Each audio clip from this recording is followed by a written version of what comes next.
My name is Douglas Pennycamp, and my company is Education 2000.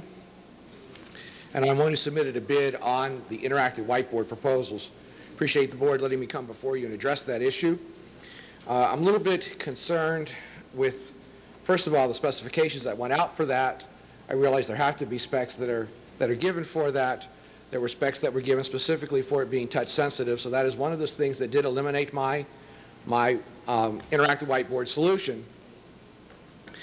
But I'm concerned with what the cost is to place what I term as a technology shrine into our classrooms. Because the boards that you're placing into these classrooms are extremely expensive. It's going to be the most expensive tool that you're going to be purchasing for these classrooms. The solution that I offered and continue to offer and have been offering, and campuses have been purchasing this, has included training with that. In fact, it has included complete training as desired by the campuses. And it's amazing how many principals do not take me up on that. Part of it is because it's a time factor for teachers to learn the product, whatever it is that we're putting in. And we really are putting in a tool. We are not putting in a curriculum, which is oftentimes how interactive whiteboards are viewed. What I've seen with that bid is that there is $3 million that is being recommended to be spent for boards, for interactive whiteboards. The solution I offer would put 5,000 interactive whiteboards into the classrooms. 5,000. I do not know what the number is as to what is being suggested because that has not been released yet, and I've requested as to how many units would be placed into buildings. 5,000 units impacts this district substantially. I just want to give you a little bit of history behind the solution that I offer to the district and have been offering. In fact, I have campuses still coming to me requesting quotes because they do not realize there's going to be a standard that is established. There are districts in the area that have the solution I use. One district has an interactive whiteboard for every 12 students. It is not what is being proposed by this district. In fact, it is, with the cost that they would have with that, they would not even come close to impacting all of their students in their districts. A district the size of about 8,000 students.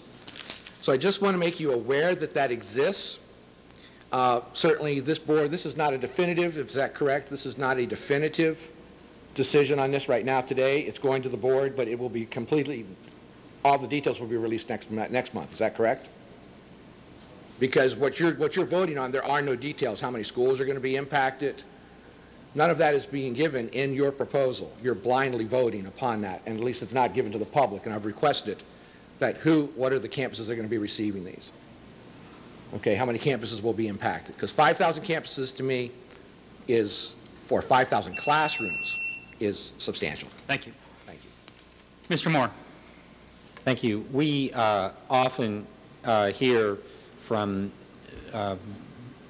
students that the technology that we have in our classrooms is not being properly utilized. And in fact, that's something that we heard about today at the little student forum that we had prior to this meeting, and this is the third of 3 student forums that we've held, and we're going to just have to keep doing that you know, several times each year, I think, because you get remarkably candid and I think accurate information when you're talking to the best performing students in the schools, and you're just asking them, frankly, tell us about how we're doing at this and how we're doing at that.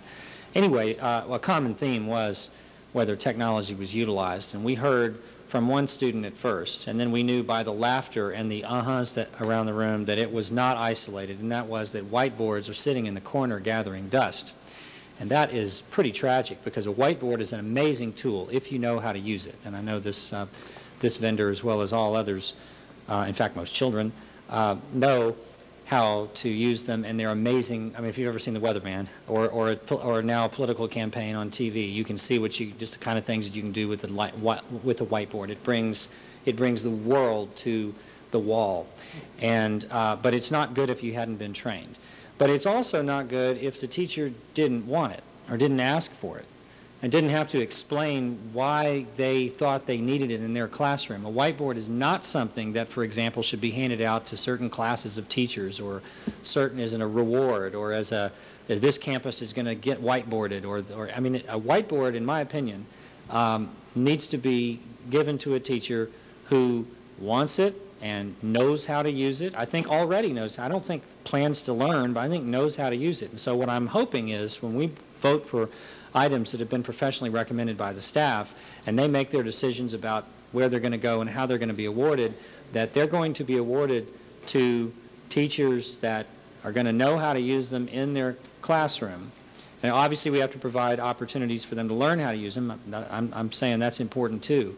But I just don't think that a whiteboard should be given to somebody and say, now you figure out how to use it. Is that going to be the case? How will you distribute these? I agree with you. That just cannot happen. And you know, I get frustrated sometimes walking in classrooms and see whiteboards that are sitting there being used as a screen for projectors. And you heard it from the students today. Even students who said that the technology was in their classrooms, that it was not being used by many teachers. Greg Valdez and our technology folks know, along with our staff developers, that is one of the summer training institutes that we plan to hold for our teachers.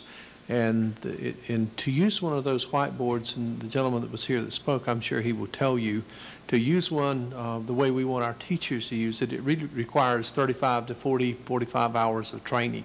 You know, you can get trained up in half a day, but to really get all of the juice out of that turnip, you need some intensive training. And I've not heard anything negative about the training. I don't know much about the boards that we're going to accept or what we're doing, but I do know that our technology folks and Greg have been putting a lot of work and energy in this, and I see him sitting back there, and I'm sure if board members had questions, he would be willing to address. But I see Melinda's hand going up. Let me just add that the process we use, this wasn't just a central office committee that made this decision. We had teachers and other professionals in the field who are at our campuses come in and evaluate these products. So because they're the end users. So it was an expansive committee that evaluated all the products and made the recommendation. As far as the dollars that are on the agenda, as you know, the purchase of some of these items is a site-based decision. And so this isn't a set amount of $3 million set aside for so many units. We ask for authority to purchase up to $3 million based upon what campus needs are.